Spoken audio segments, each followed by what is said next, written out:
Salut à tous, bienvenue sur la chaîne Techno, c'est toujours l'été, on vous fait un petit peu de la radio en fait, c'est de la radio François qu'on fait là tout l'été. C'est vrai, oui. Hein, bon, avec les pieds en plus, mais...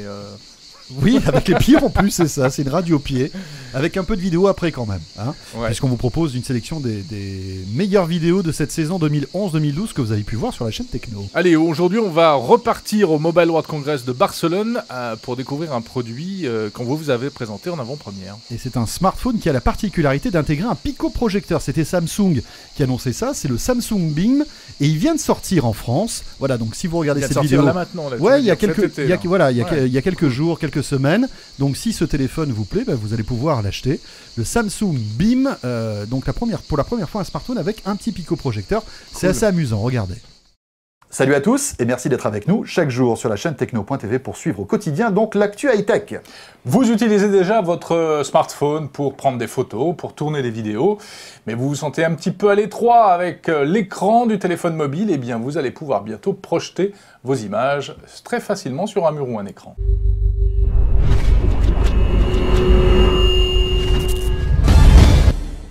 Alors la chaîne Techno, vous en parlez il n'y a pas si longtemps que ça, on vous proposait un sujet complet sur la pico-projection, ces mini-projecteurs, hein, incroyables bijoux de technologie qui permettent dans un espace très réduit de projeter une image.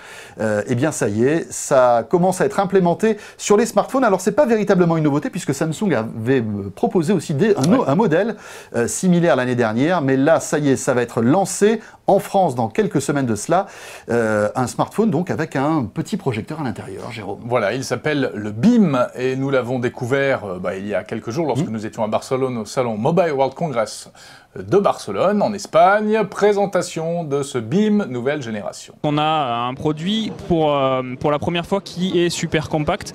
On a un produit qui fait 12 mm d'épaisseur.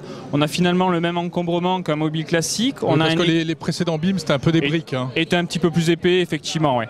Et l'idée sur celui-là, c'est d'avoir un écran donc, de 4 pouces, équivalent donc, à la taille d'un écran d'un Galaxy S.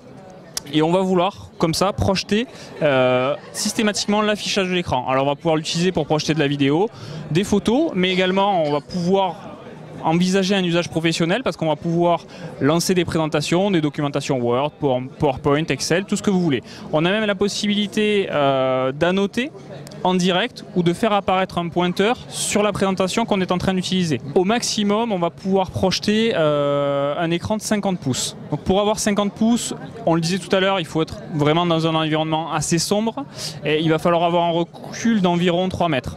D'accord. Donc c'est ça l'idée. On a la possibilité d'ajuster automatiquement via les boutons de volume la netteté, tout simplement. Et on peut choisir le sens de projection, si on préfère le projeter en portrait ou en paysage, ou on peut demander à l'appareil de détecter automatiquement finalement le sens le plus approprié. Donc ça, il est capable de le faire déjà. Est-ce que ça ne ruine pas la batterie en quelques minutes? C'est une bonne question. La batterie est prévue pour, on a inséré sur ce produit-là une batterie qui fait 2000 mAh. Donc c'est beaucoup plus que sur un Galaxy S2 notamment. On annonce en vidéo projeter 3 heures. Donc dans ces conditions-là, il faut activer une des fonctions qui est celle qui me permet donc de projeter une vidéo et d'éteindre mon écran. À ce moment-là, j'optimise ma consommation et je peux tenir 3 heures. Alors est-ce qu'on a exactement les mêmes fonctionnalités qu'un Galaxy S2 traditionnel?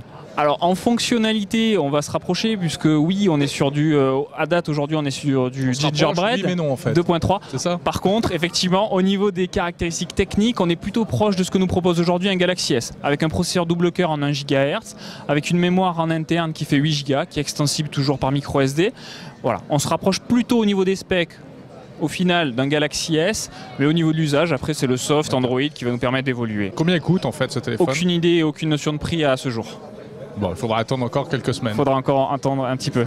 Il sort quand? C'est prévu pour le premier semestre. Après, il n'y a pas de date là non plus d'annoncer de manière précise. Voilà, donc on va attendre pour en savoir un peu plus en matière de prix, de disponibilité. En tout cas, c'est ça la chaîne Techno, tous les jours, des gadgets, des sujets techno, on en veut, on en redemande. Et ça me plaît bien, cette histoire de petite projection comme ça, perso, là, j'ai envie de te montrer une photo, on baisse un peu la lumière, on projette ça sur un mur, etc. C'est assez sympa. Peut-être que ce sera une fonctionnalité qui sera banale dans quelques mois ou dans quelques années, qui sait. Attention quand même aux batteries. Hein, Ah oui, c'est vrai que la batterie en prend un coup. sur la batterie. Effectivement, mais à mon avis, ça va plaire aux ados, cette petite fonctionnalité. La chaîne Techno.tv, tous les jours, l'actualité high-tech, on se retrouve demain. Salut à tous. À demain.